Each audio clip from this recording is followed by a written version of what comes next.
When you work at a theme park, you definitely learn that there's a lot of different types of guests, some of which you definitely like more than others.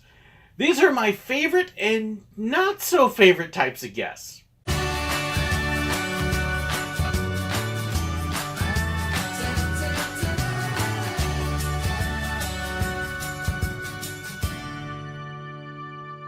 Hey, if you like my videos, don't forget to hit that like button, comment below, and share with your friends.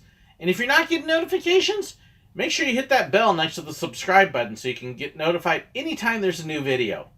When you work at a theme park like Disney or Silver Dollar City or Busch Gardens, you run into all sorts of different kinds of guests from all sorts of different kinds of backgrounds. Some of them are fantastic, some of them not so much. But after a little while, you kind of learn, even from a distance, how to be able to spot certain types. And there are certain types that you absolutely love and will gravitate towards, and there's others that you kind of start to want to avoid.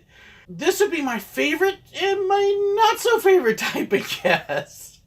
My favorites would easily be the newcomers, the first timers, the newbies, people who have never been to a park before and are experiencing it for the first time. I love being around people who are doing something like that because it's all fresh and new and wonderful, and you get the big huge eyes and the wide open grins and wow, this is cool and this is neat and oh, look at all that, hey, look at that. Just the wonderful reactions. It makes it so much fun. When I worked at Disney as a photographer, if I was up near the end of Main Street near the entrance in Town Square, I was constantly trying to ease into Town Square a little bit more so I could get those pictures of people as they first come around the corner and see the castle for the first time.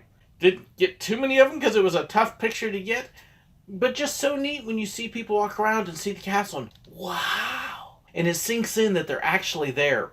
Silver Dollar City, just watching people experience everything for the first time. Even though I've been on the train a million times, if I'm on the train at Silver Dollar City with somebody who's never been on it before, it's a whole new experience again. One of my favorite memories of a first-timer would actually be my first time that I took my kids to Disneyland in California. And not just because it was my kids' first time. My wife had been to Disneyland a couple times before, but she really had missed so much and wasn't aware of a lot of things. A good example, when she walked through Fantasyland, she thought a lot of the rides were actually stores, and so she just walked past and ignored all of it. And so it was so much fun being able to introduce even her to a whole lot of things that she didn't even know was there.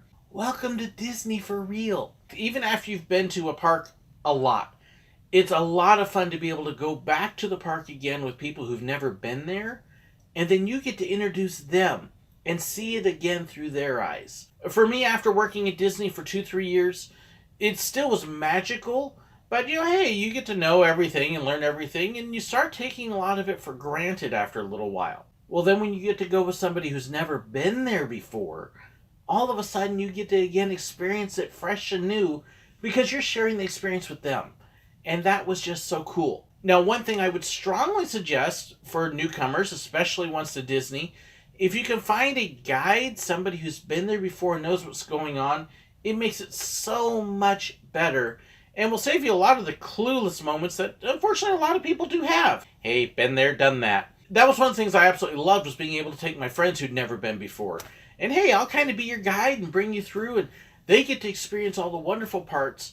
But when you have somebody who's experienced, they can also help you avoid some of the not so good things, like some of the really huge lines and other things that can be avoided. They know where to go eat and where not to eat and how to make arrangements like that. And so I loved being that kind of a personal guide for my friends and then just watching them experience everything. That was cool. As a Disney photographer, watching people meet the characters for the first time, just the incredible, great reactions that you would get.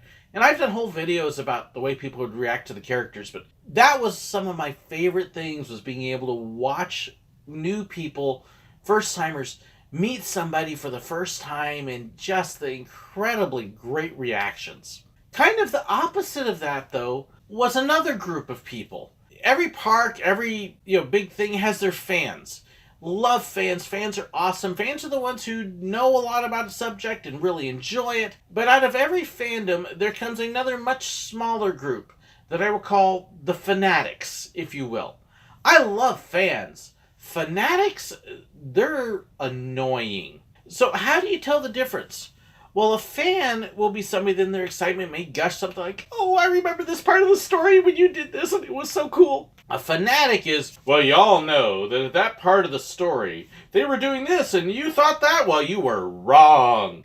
Fanatics have kind of this pompous attitude about them, like they're better than everybody else for whatever reason. And fanatics come in different stripes and different types. Usually it's because they're a fan of whatever park they're at, or maybe whatever the park's about. So Disney, it may be a fan of the Disney parks, it may be a fan of the Disney movies, but the fanatic goes beyond that to where they think they're better than everybody else because they know so much more and they've experienced it so much more. In roller coaster circles, we have several organizations of fans, for example, American Coaster Enthusiasts and Florida Coaster Club, and riding with a bunch of other fans of coasters is a blast. But then you get the fanatics who think that they deserve special treatment because they've ridden a lot of roller coasters, or run a website, or maybe they make videos. Yes, I know I make videos. No, I don't ask for special treatment because I don't deserve it, because I'm just a normal person. They have all these other things that they think makes them more special than everybody else.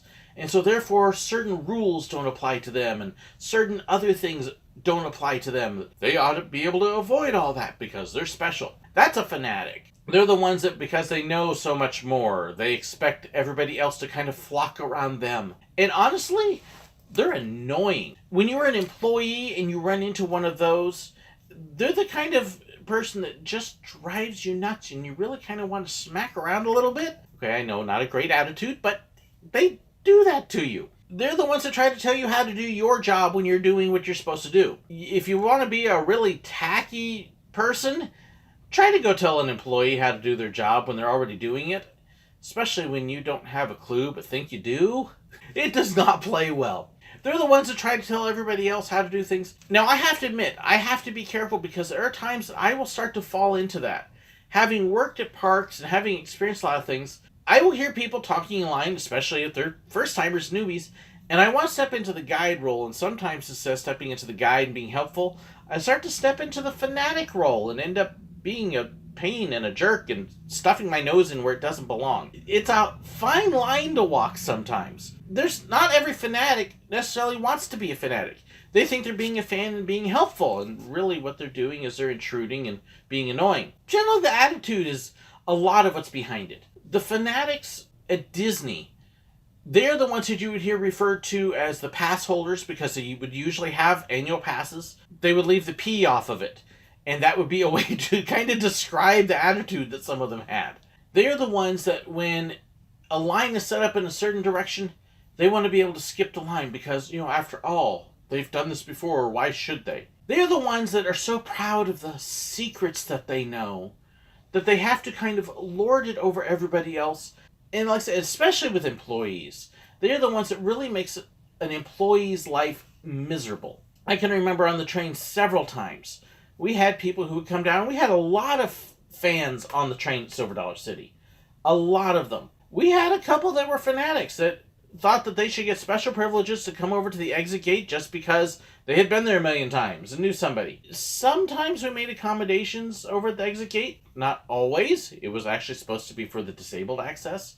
But if somebody came down and they thought that they were deserving of it, well, they could pretty much be guaranteed they weren't going to get it. They were the ones that we would run into at Christmas in particular, who thought that the lines didn't apply to them. I paid a lot of money for this. I shouldn't have to wait. Well, guess what? So did all of them.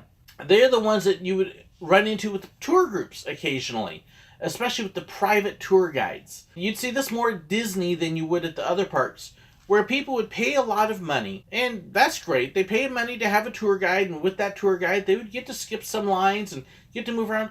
No problem. But then when they're walking around as if they own the park and everybody else is a peon, that's when it kind of becomes a problem. I paid for my private tour. I don't have to sit properly in the boat if I don't want to. Want to bet? I watch some of those kinds of groups. that would actually shove people out of the way sometimes. That bothered me. That's the kind of thing that when I go to a park, I'm like, I really don't want to be that person. I want to look far more like the first timer who's having a good time or be helpful or encouraging than to be that one that makes everybody else around me miserable. And it's actually one of those deals that if I'm feeling miserable for whatever reason, yes, it's a normal thing. It does happen. I try to find a way to, I'm going to go isolate myself for a little while and get my own attitude under control so I don't ruin anything for anybody all around me. Unfortunately, some people, they just are that way all the time. If somebody's miserable, I wish they wouldn't try to push that onto everybody else, but that's a whole different deal. That's really kind of my favorite guests and my least favorite guests. First timer versus the entitled fanatic. The ones who everything is new and they're grateful for everything versus the ones who think they deserve a whole lot of stuff that they really don't. The ones that are learning about everything versus the ones who think they know better than everybody else. I know which one I prefer. What about you? I'd love to hear, what's your favorite kind of guest to run into at a park or to be? What's your least favorite? I'd love to hear your stories about that as well. Please don't hesitate to leave them in the comments. Thanks so much for watching.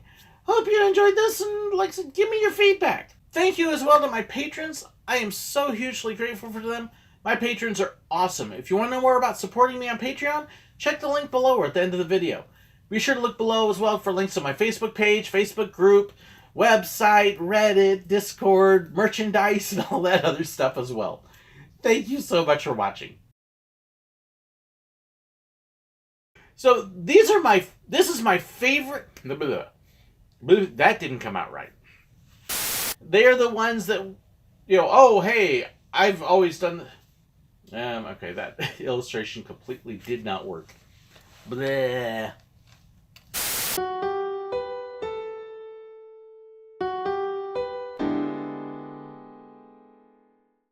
If you haven't subscribed yet, hit that button right there. If you'd like to see another great video of mine, there's a good one right there for you. And if you'd like to be like these wonderful people and support me on Patreon, hit that link right there. Thanks so much.